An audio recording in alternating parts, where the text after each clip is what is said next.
সম্পর্কটা পুরানো হলে ছেলেরা কি চায়? একটা সম্পর্ক যখন নতুন থাকে তখন ছেলেরা মেয়েদের প্রতি খুব আন্তরিকতা থাকে। প্রতিটা মুহূর্তে ভালোবাসা, কেয়ারিং আর স্পেশাল ফিল করানোর চেষ্টা করে। কিন্তু সময় যত এগোয়, সম্পর্কটা যখন পুরানো হতে শুরু করে তখন অনেক কিছু বদলে যায়। বিশ্বাস, অনুভূতি, যোগাযোগের ধরন, প্রত্যাশা সবকিছুতেই পরিবর্তন আসে। অনেক মেয়ে ভাবে ছেলেটা কি আগের মতো আর ভালোবাসে না, কিন্তু বাস্তবতা হলো পুরনো হলেও ছেলেরা ভালোবাসে, কাঁদে, অনুভব করে, কিন্তু সেটা প্রকাশ করার ধরনটা বদলে যায়। এই সময়টাতেই মেয়েদের বোঝা খুব দরকার ছেলেটা আসলে কি চায়। একজন ছেলের মন জিততে হলে শুধু প্রেম নয়, তার অনুভব, তার সম্মান, তার স্বাধীনতা সবকিছু বোঝা খুব জরুরি। আসুন দেখিনি সম্পর্ক পুরানো হলে ছেলেরা আসলে কি চায়। প্রথমত, সম্মান বা রেসপেক্ট। ছেলেরা সবচেয়ে বেশি চায় তার ভালোবাসার মানুষ তার প্রতি সম্মান দেখাক। মেয়েটা যেমন প্রত্যাশা করে যে তার পার্টনার তাকে গুরুত্ব দিক, মূল্য দিক, ঠিক তেমনি ছেলেটাও চায় সম্পর্ক যতই পুরনো হোক না কেন মেয়েটা যেন তাকে অসম্মান না করে। অনেক সময় দেখা যায় সম্পর্কের শুরুতেই মেয়েরা খুব কেয়ারিং থাকে, কিন্তু সময়ের সঙ্গে সঙ্গে কথার ভঙ্গি বদলে যায়, অপমানজনক টোন আসে, তুলনা আসে।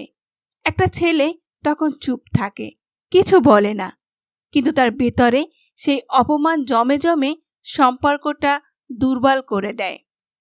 ছেলেরা মুখে না বললেও মনের মধ্যে রেসপেক্ট শব্দটা খুব গভীরভাবে কাজ করে। দ্বিতীয়ত, বিশ্বাসযোগ্যতা বা ট্রাস্ট। একজন ছেলে চায় এমন একজন পার্টনার যার প্রতি সে অন্ধভাবে বিশ্বাস রাখতে পারে। সে কখনোই চায় না এমন একটা সম্পর্ক যেখানে প্রতিদিন সন্দেহ, প্রশ্ন, নজরদারি আর ঝগড়া চলে। বিশ্বাস এমন একটা অনুভূতি যা একবার ভেঙে গেলে আর জোড়া লাগে না। তাই মেয়েরা যদি সম্পর্ককে সত্যিকারে টিকিয়ে রাখতে চায় তাহলে ছেলেটার উপর বিশ্বাস রাখা ও স্বাধীনতাকে সম্মান করা ভীষণ জরুরি। যদি মেয়েরা সবসময় সন্দেহ করে, ফোর্স করে, কোলঠাসা করে, তাহলে ছেলেটা ভিতর থেকেই দূরে সরে যায়, যদিও সে ভালোবাসে। তৃতীয়ত, রোমান্টিক সংযোগ, রোমান্টিক কানেকশন। ছেলেরা সবসময় একজন রোমান্টিক সঙ্গী চায়। প্রেম শুধু কথা বলার বা একসাথে থাকার বিষয় নয়, বরং সেটা অনুভব করারও বিষয়। অনেক মেয়ে সময়ের সঙ্গে সঙ্গে একঘেয়ে যার রোমান্স কমে যায়। তখন ছেলেরা নিজেদের মধ্যে অপূর্ণতা অনুভব করে। একটা ছোট মেসেজ, হঠাৎ করে জড়িয়ে ধরা, একসাথে সিনেমা দেখা, হ্যান্ডফোল্ড করে হাঁটা, এই ছোট ছোট মুহূর্তগুলোকে একটা ছেলের হৃদয়ে জায়গা করে নেয়। চতুর্থত, প্লেফুলনেস আর পজিটিভ ভাইব। ছেলেরা সবসময় চায় একটা মজার, আনন্দময়, পজিটিভ এনার্জি সম্পন্ন মানুষকে পাশে পেতে। প্রতিদিন যদি সম্পর্কটা শুধু সিরিয়াস আলাপ, অভিযোগ আর চাপের মধ্য দিয়ে চলে তাহলে সেটা ক্লান্তিকর হয়ে ওঠে। ছেলেরা কখনো কখনো একটু ছেলে মানুষই করতে চায়, একটু মজা, হাসি, খুনসুটি পছন্দ করে। এমন একজন পার্টনার যার সঙ্গে সে নিজের মতো থাকতে পারে, নিজের কথা মন খুলে বলতে পারে। এমন একটা কমফোর্ট জোন একজন ছেলের কাছে দারুণ গুরুত্বপূর্ণ। পঞ্চমত, স্পেস এবং স্বাধীনতা। ছেলেরা একটু বেশি স্পেস চায়, এটা মানতেই হবে। বন্ধুদের সঙ্গে সময় কাটানো, নিজস্ব কিছু সময় রাখা, নিজের মতো করে থাকা, এই জিনিসগুলো ছেলেদের মেন্টাল পিসের জন্য খুব দরকার। অনেক মেয়ে এই বিষয়টা না বুঝে অভিযোগ করতে থাকে, আমার সাথে সময় কাটাও না, তুমি বন্ধুদের সঙ্গে সব সময় থাকো ইত্যাদি।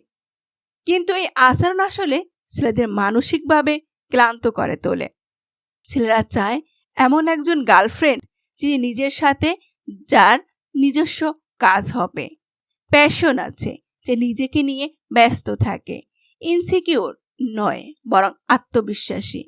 এমন মেয়েকে একজন ছেলে চোখ বন্ধ করে ভালোবাসে। সবশেষে বলবো, ছেলেরা অনেক সময় অনুভব প্রকাশ করে না। চোখের সামনে থেকেও তারা বোঝাতে পারে না তারা কতটা কষ্ট পাচ্ছে, কতটা ভালোবাসে। তাই সম্পর্ক পুরানো হলেও যদি একটা মেয়ে তার ছেলেটার মনের ভেতরের কথাগুলো বুঝতে শেখে, তাহলে সম্পর্কটা শুধু টিকে থাকবে না, বরং আরো গভীর হবে। একটা ছেলে চায় সম্মান, বিশ্বাস, রোমান্স, একটু হাসি আর একটু স্পেস। এই কয়েকটা জিনিস যদি মেয়েরা মন থেকে দিতে পারে, তাহলে একটা সম্পর্ক অনেক বছর পরেও নতুনের মতোই থাকে। ভালোবাসা মানে শুধু ভালোবাসি বলা নয়, বরং বোঝা কখন পাশে দাঁড়াতে হবে, কখন চুপ করে থাকতে হবে, আর কখন শুধু একটু জড়িয়ে ধরে বলতে হবে আমি আছি। এটা পুরানো হলেও ছেলেদের সবচেয়ে বড় চাওয়া।